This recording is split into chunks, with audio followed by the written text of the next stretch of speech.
one of the first ones at Clive's party to speak about Whitney's passing the other day, and that was.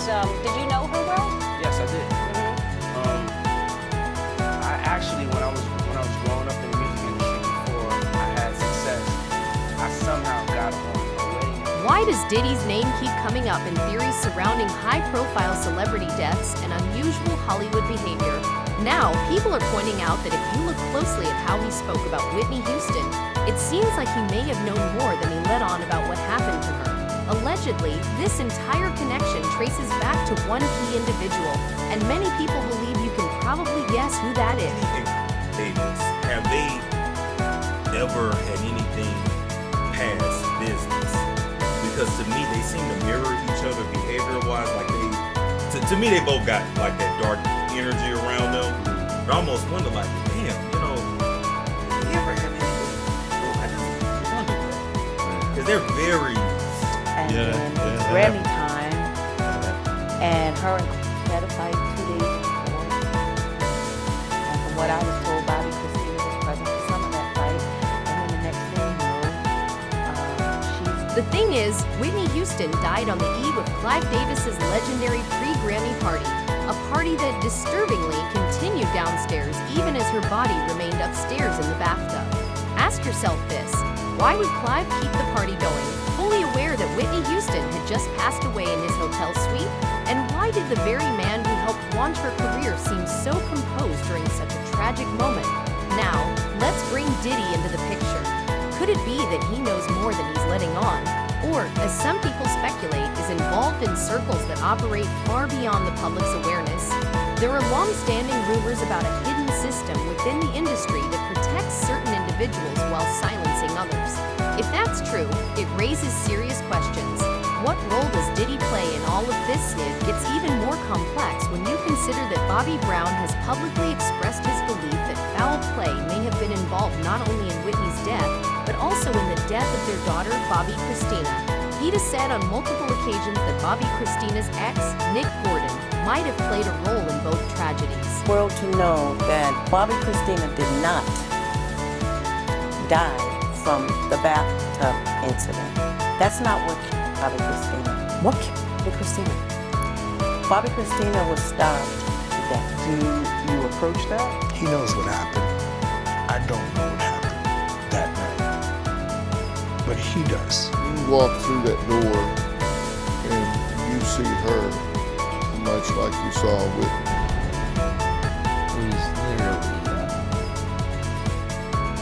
It was a nightmare all over. If word on the street is anything to go by, Bobby Brown reportedly believes the situation goes much deeper than just Nick Gordon. And with Whitney Houston's name being brought up during recent legal proceedings, it seems there's still a lot he wants to say. It's all very intense, and I'm going to break it down. To start, Whitney's name did come up during the trial when Diddy's former assistant, Capricorn Clark, mentioned both Whitney Houston and Mariah Carey in her testimony. According to Clark, she believed Cassie was talented, but not on the same level as icons like Whitney or Mariah. When Diddy's lawyer asked her, "Why do you think she just had talent as opposed to being very talented?" she responded, "Talent to me is Whitney Houston, Mariah Carey." She described Cassie as more of a studio artist, someone comfortable in the booth, where vocals could be enhanced through engineering, rather than a strong live performer. Whitney's name also came up again when Diddy's lawyer questioned Cassie about an incident in February 2012, the same time frame as Whitney's death, when Diddy allegedly overdosed on opioids. Cassie recalled that they had gone to a club in San Bernardino and later to a party at the Playboy Mansion. She said, "From what he told me, he took a really strong opioid that night. We didn't know what happened, so we took him to the hospital." Although Whitney's name wasn't directly tied to this overdose event, some people believe its mention in that context wasn't a coincidence. And regardless of how it came up, speculation about a potential connection between Diddy and Whitney's death has resurfaced. Whitney Houston was found unresponsive and submerged in a bathtub at the Beverly Hilton Hotel. The official report listed her cause of death as accidental drowning, with contributing factors including heart disease and drug use. Toxicology results revealed traces of cocaine, marijuana, Xanax, and other substances. The theory at the time suggested Whitney may have suffered a heart attack However, the autopsy didn't confirm that she had experienced a cardiac event. While she did have mild heart disease and some arterial blockage, a common condition in smokers, there was no evidence of a heart attack. Additionally, the coroner noted that there wasn't enough water in her lungs to definitively prove she drowned, which raises further questions. Could it be that she was placed in the tub after becoming unconscious? This has led some to speculate that her death may not have been an accident at all. As for Diddy's connection to Whitney, insiders have said that the two didn't have a personal or professional relationship.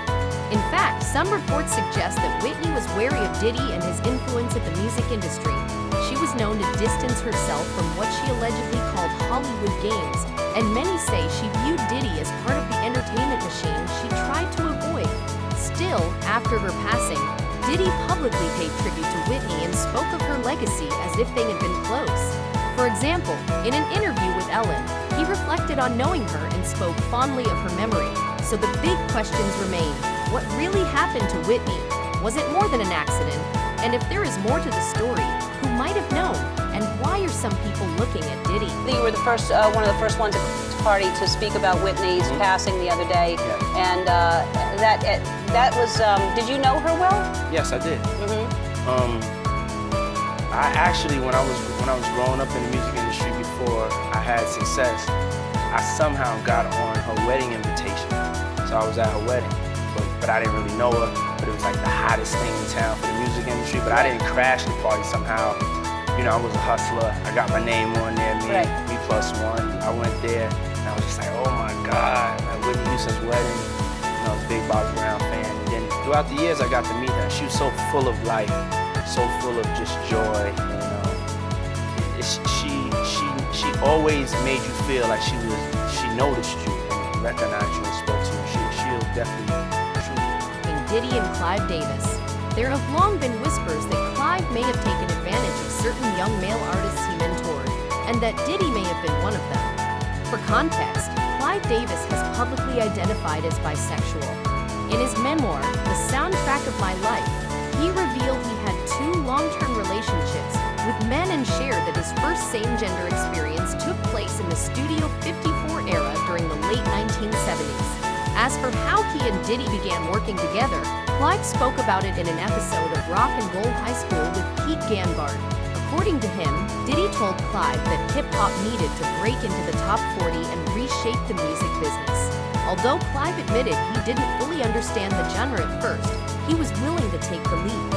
Diddy, who was just 23 at the time, played him Flav and Yat Ear by Craig Mack and some early cuts from the Notorious Big, and Clive was convinced.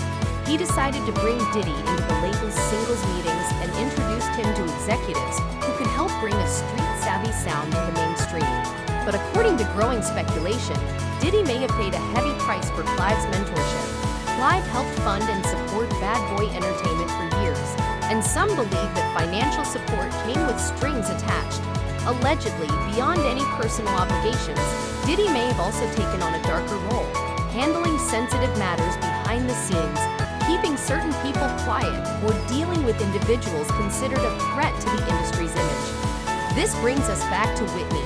Was she seen as someone who might speak out? Had she distanced herself too far from the machine? People are asking whether her tragic death was simply a coincidence or something more calculated. And if you look closely, Bobby Brown has been dropping subtle hints for years. Through interviews, his book, and emotional moments in public, it's almost as if he's been trying to tell us something without coming out and saying it directly. Of course, many have dismissed Bobby Brown as unreliable or unstable. But what if he's been telling the truth this entire time? Personally, I'm still trying to process all of these allegations and connections. But I'm curious, do you think Bobby Brown was onto something? Do you see a pattern between Diddy, his mentor Clive Davis, and the tragic fate of Whitney Houston? Let me know your thoughts in the comments. This is a lot to unpack, and I'd love to hear